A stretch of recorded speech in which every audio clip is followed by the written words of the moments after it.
Good morning. This is Nick Stern with Robert L. Stern Financial Services. Hope you're all doing well. And it is September 2017 and time to talk about our topic discussion. So it's really nice out, so I wanted to take advantage of that and talk about our topic discussion for this month.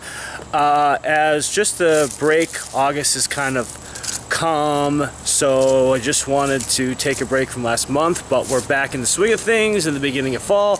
So anyway, before I start rambling on, so for this month's topic discussion, I want to talk about college planning, and also I wanted to address paying for college expenses and or student debt through IRAs, 401ks, etc. So in short, I get this often, is this a good idea or not? I would say that if you can avoid doing it, I would certainly try to. I wouldn't tap your investment account or your 401k retirement account for anything really unless you absolutely have to. But if you do, it's not the end of the world. I would say that, again, if it's going to strap you for cash or you're going to be in trouble afterwards, then certainly you can do it. I mean, that money is there. It is yours. Make sure that you're fully aware of any taxable consequences. Also, I'll list it on here, but the IRS website is really an amazing source of information, and because you're getting it literally directly from the horse's mouth, I would say that sourcing that, even if you talk to somebody, make sure that they have sources on what you're looking for, because if something happens and it's incorrect, guess who's on the line for it? You, and you're the one who has to deal with it. So for me, any single time that we're talking about or I'm talking about anything like that, and granted we're not attorneys, I'm not an attorney, I'm not an accountant, I am a certified financial planner, but again, I can help with general advice, and anytime I do, I'm always sourcing where I'm getting from, usually which is directly from the IRS website. So anyway, it's really important that you know this, but you do have options, like I said, and if you, let's say you're going back to school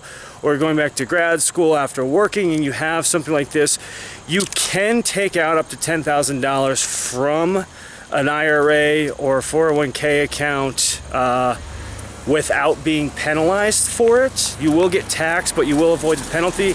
And again, the source of information here is irs.gov, and I will put that up there. So, you know, many of us, many millennials definitely have some sort of student debt that tends to be a little burdensome or can be overwhelming.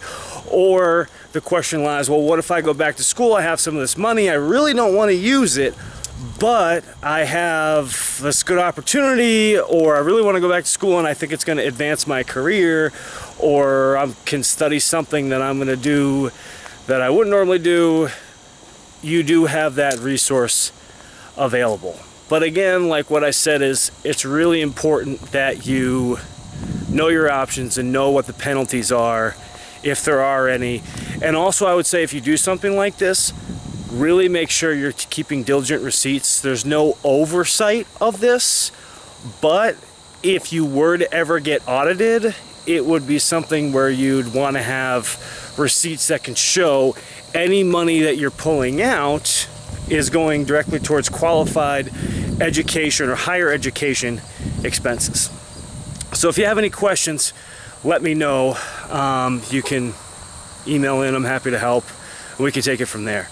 Another piece about college planning is, since we're talking about that, for kids. Lots of us are having kids right now or about to, and it's important that that's something that you consider.